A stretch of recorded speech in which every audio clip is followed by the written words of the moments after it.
The breakthrough happens by conditioning your mind every day, by feeding it a role model or a story.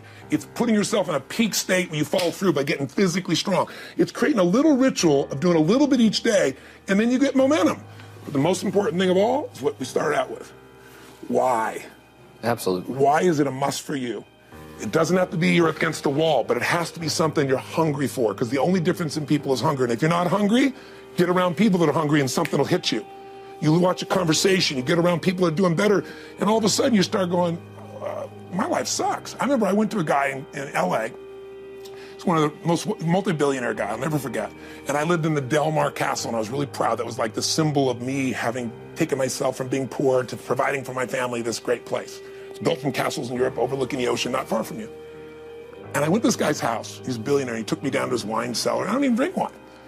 Went through this whole thing. At the end of the night, I was depressed. I lived in the Del Mar tenement, as far as I was concerned. I really was. I was like, I live in a crappy place, and all my standards changed.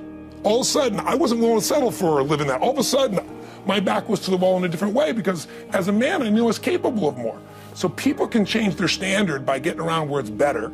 People can change their standard by getting associated with what's true, like the bills they got to solve, the problems they got to do it, or they can do it because they're excited because it's something new they want to take on. Everyone's different, but they got to find the why, and they got to come up with some daily rituals to get them going, and just do a step at a time. That's where you get momentum.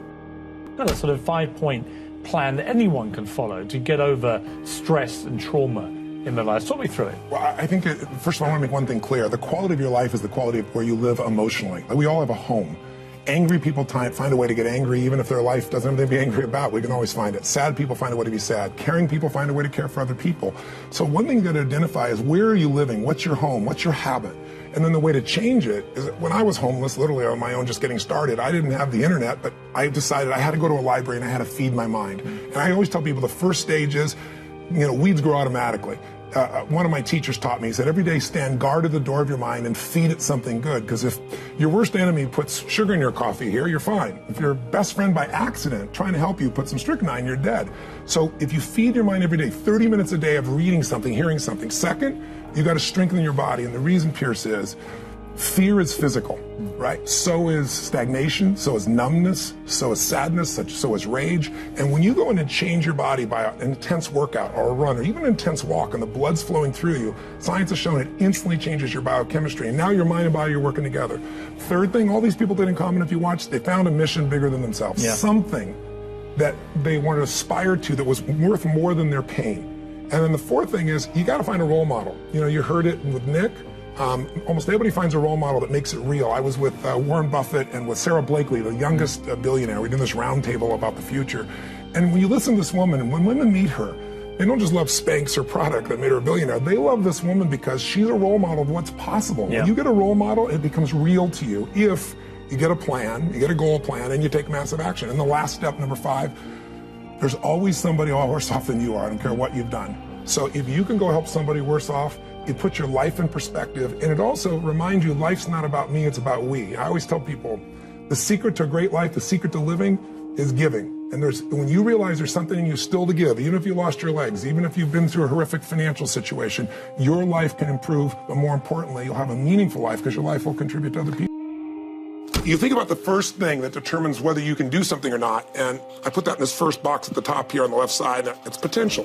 Like, what's the potential of a human being? Like, when you guys started, you proved something no one had done in history. You ran the 4-minute mile, right? For golly knows how many centuries, they're trying to run a 4-minute mile. Roger Bannister does it. How did he do it? Do you remember? You did it in this industry, right? You made $1 million in a day. No one had ever done that in history, right? After you did it, a bunch of other guys are doing it because it became possible. Roger Bannister didn't just go physically practice. He made a shift in his head.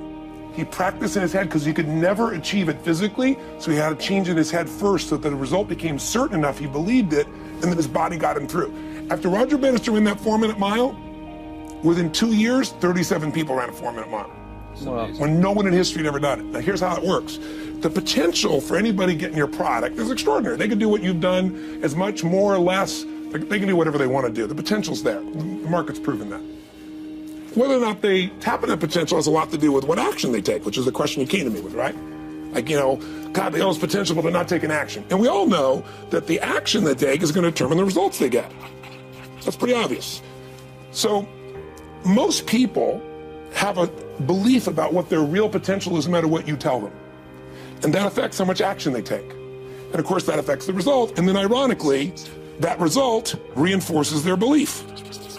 And then that belief affects it. So I'll give you an example. Let's say a person has unlimited potential, we all agree. But they take little action, little results. Why? Because they have to start with a problem with their belief. They don't believe it's really going to happen for me. Maybe for Frank Kearns because he's got the cool hair and stuff, or maybe it's for you because you're so driven, but it's not me. Maybe Tony Robbins because he's a freak, got these big teeth. Whatever their thought process is, right? They got this thing, right? But what happens is, if you believe that there's very little potential, how much action are you going to take? Nothing, little. And when you take little potential with a little action, what kind of results do you get?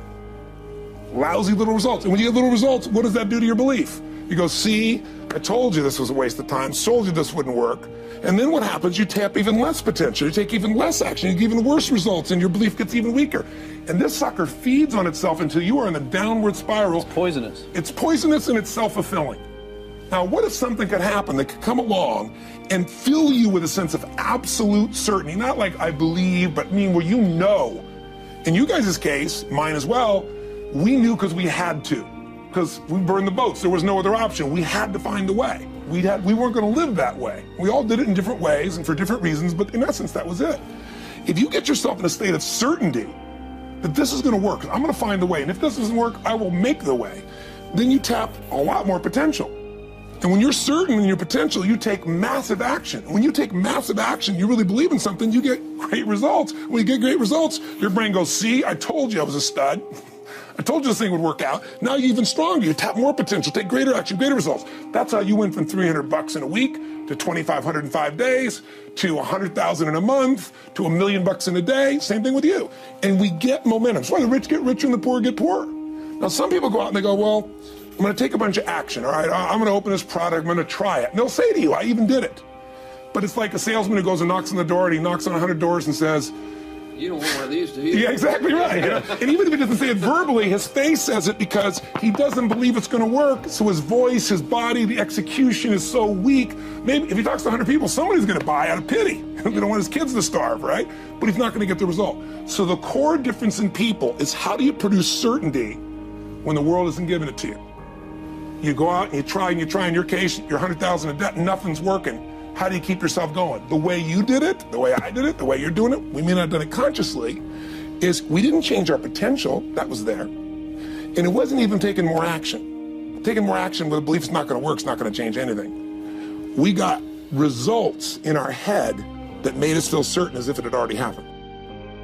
What do I do when I feel the fear paralysis that happens when my mind starts to run wild? It seems like there is a cascade of doom and gloom thoughts, and I can't seem to take any action. I just worry. You know, people who are not used to having that emotion are having it these days. Well, we've all had it at different times of our lives. We just forget. And I think what he has to do is, what's a time in your life that you had an enormous crisis, but what pulled you through? Again, we have people go through on that site and answer 5 questions. And what it basically does is help you figure out, where was this crisis before? You may have even forgotten about. What pulled you through? What belief? What strategy? What experience? Who helped you? What triggered you? And then what did you do that made that shift? But I would also say, remember one affirmation, if you would, in your mind and your body. Own the fact that money is not your life. This is just money. I mean, when I was told I had a tumor in my brain, later on, years later, when I thought I might lose my wife to cancer, I'm going to tell you something. Money doesn't matter at all. But when we get focused on what matters most, we're there. So I mentioned earlier, getting physical is really important because fear is a physical thing. So if you sit around and think about it, not just exercise, going for an intense run, lifting weights, something that pumps the blood and oxygen through you, because when you do that, your entire psychology changes. You see the world through a different place. So I'd say it's contrast of other people's great stories, model the best that's in you. When have you been through these things before? You've been resilient if you're honest with yourself, and get totally physical and make that a ritual for you. And then you'll start to look for role models of how to turn things around. Can I add one? Yes, please. Hug people. Oh, I love that. Well, come here. Come here. Hug people. And just, you know, and embrace embrace human beings who are all around you and make sure that you're a good friend so that they can be a good friend to you, and you'll feel better. I think the most important thing you do is get outside yourself. If you go out to try to help somebody else, we have a basket brigade, and we feed 3 million people a year at Thanksgiving from all over the world. It's because somebody fed my family. When you go out and help somebody else, you realize you have no problems. You realize how lucky you are. And you feel like you have something to give. And we all need meaning in our life. We don't want to just get. The life now is about what can you give. That's what'll light you up.